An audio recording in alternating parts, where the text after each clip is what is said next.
There's another story of a guy told me, I'm gonna pray right quick. God, if this ever happens again, please let me be there. Amen. This is told to me by a good buddy of mine. It was in my first book called The Great Cow Mission.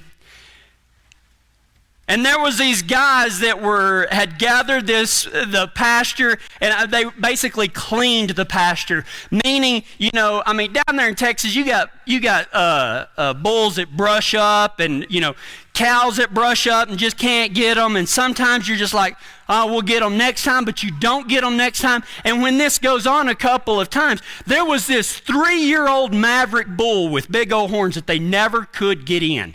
Well, they finally got him gathered, but when they tried to get him on the trailer, they were just going to ship him, and they didn't even care what they got for him. They just wanted him out because he was mean.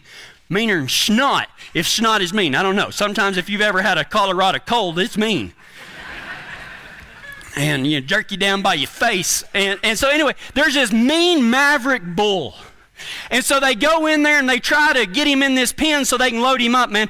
And this thing's got some stickers on him. And he's charging horses. He's charging people. He's putting people over the fence. There's nothing they can do. And one of them said, hey, man, we ought to call this other fella.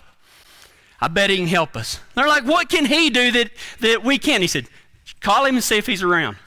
So they called this fella up and they said, hey man, so-and-so said to call you because we got this bull and we got him in this big water lot and we need to get him in this pen so we can get him loaded up and get him out of here. If not, we're just going to have to shoot and kill him. And you know what? It happens. I've seen it happen. You get one that is just so wild and so crazy that you can't do anything with, and despite everything, there's ways of getting around it, but man, when one is mean like that, sometimes you just got to kill him. He said, if we can't get him loaded, we're just going to kill him. He said, you know what? He said, give me about 20 minutes and I'll be over there. So this old flatbed pickup pulls up about 20, 30 minutes later, and guy gets out. He walks over there, and of course, everybody's got a cow dog, and they're all jumping and yapping and, doing all this stuff and doing all this stuff. The guy walks up and he says, is that the bull, I reckon? He said, yep. He said, he run y'all out of there? They said, yep. Hurt anybody? Not yet. He said, well, let's see maybe what we can do. And he went, and standing up on the back of that flatbed pickup, this Catahoula dog stands up and he looks, and the guy goes just like this. And that Catahoula, he stretches. He jumps off the deal, comes up there and sits down right beside his master. He said, y'all go over there and get those gates opened up and everything like that. I said, that one dog ain't going to be able to pen this. And he said, even if he grabs him by the nose and gets him down, we can't drag him in or anything. He said, go open the gates. Just let the dog do his job. You could tell this dog had a lot of love for his master because, he just sat there and just looked at him. He wasn't worried about all these other dogs running around, peeing on everything, hiking a leg, barking and growling, and all that stuff. He just sat there. And they were everywhere. That is one thing about Texas.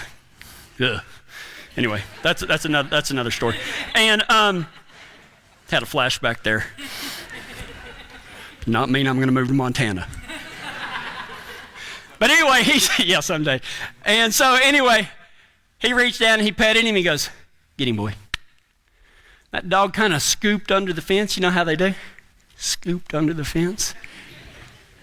He walked out there, just walked. All of a sudden that bull saw him. That bull turned. And here come that bull, and that dog, kind of like a pointer, just stopped and waited and then crouched. And here come that bull as fast as he could. And when he tried to hook and stomp that dog whirled out of the way, and he had a special Catahoula ninja move. He whirled around, and when that bull went by, he reached up and grabbed him 2 big old chew toys.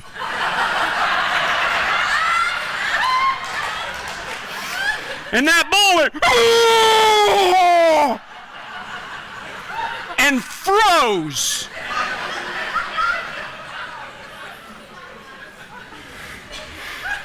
That dog just sat there and just hung on.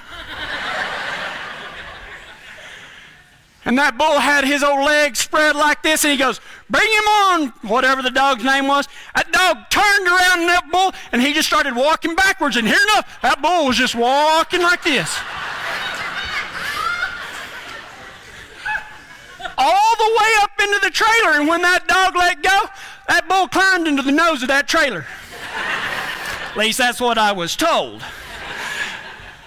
That happened to you, Cowboy, you would probably climb in the front of the trailer too.